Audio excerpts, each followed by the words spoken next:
Hi friends, it's me, host Eric from Talking with Famous People, and this is what we call the 1987 case.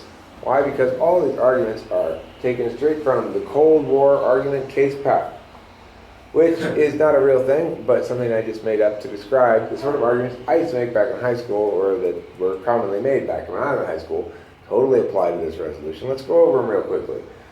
You could argue simply that isolationism is bad. That it's just going down, and either we're going to influence where it lands or we won't. We might as well influence it. The alternative is to just be a happenstance victim of whatever somebody else decides.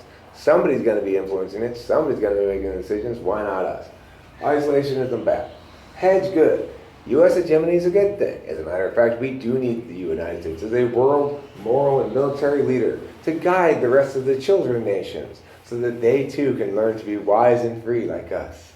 That's hegemony in a nutshell. Internationalism is good. Well, of course we need multinationalism. We're going to team up with those other countries. We're going to become good friends. And we're going to fix it for everybody. Because maybe it was just us that would be mad at us, but if we team up with all those other countries, then it's going to work for sure. And we're going to uphold international mores when we do so. Look, all the international laws say ISIS is not allowed to throw homosexuals off of the roof. So we need to go enforce that international law by taking our military there and killing all those ISIS people and saving the homosexuals. Okay, and another reason why we have to go promote democracy from 1987, the domino effect. That's right. Look, if they turn one country communist, then they're going to turn all the countries communist. One after another, they're going to fall right over like a bunch of dominoes. Same thing with ISIS. They're going to have, it's going to be like Muhammad himself running up and pushing over the first domino. And then everybody falls over and becomes Muslim. Is that what you want? I don't think so. Now, lastly, it's important to note that even if we are promoting democracy, even if our democracy promotion does not actually succeed in promoting democracy, it doesn't matter, because in the process of trying to promote democracy, that means we're going to have to be over there in ISIS territory. They're not going to just sit around and watch us promote democracy and be like, hey, thanks guys.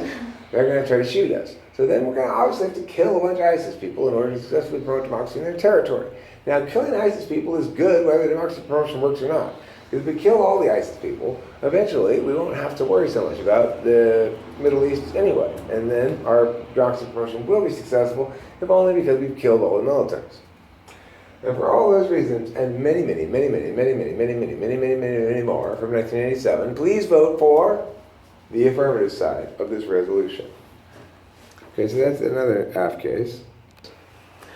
Okay, the next case you might call obligated and consecrated, because you want a rhyming title.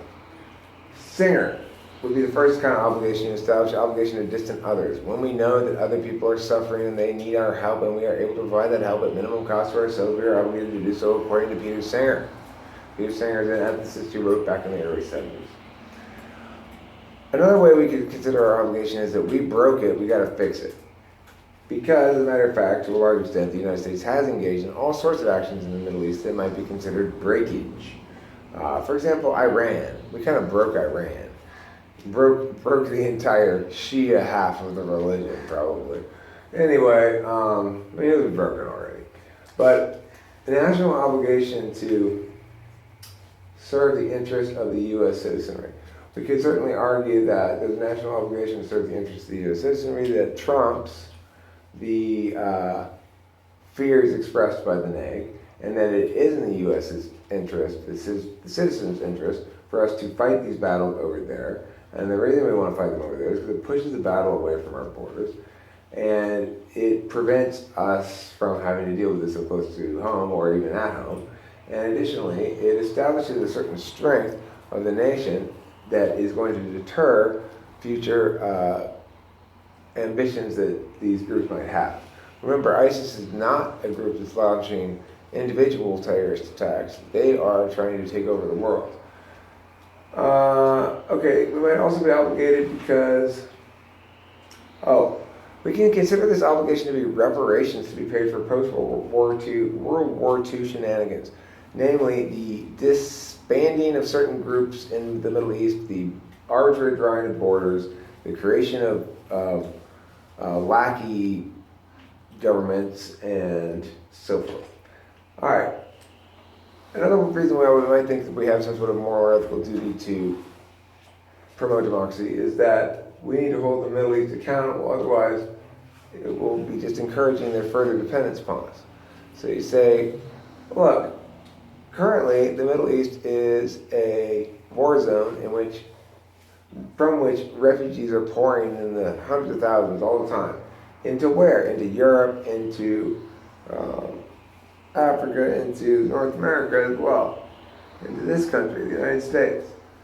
And it's difficult for the international community to turn these people away. They are, after all, suffering refugees. They are not evil wrongdoers, but there's not nobody wants to take them in. After all, they are little educated fundamentalist Islamics, so they're Muslims.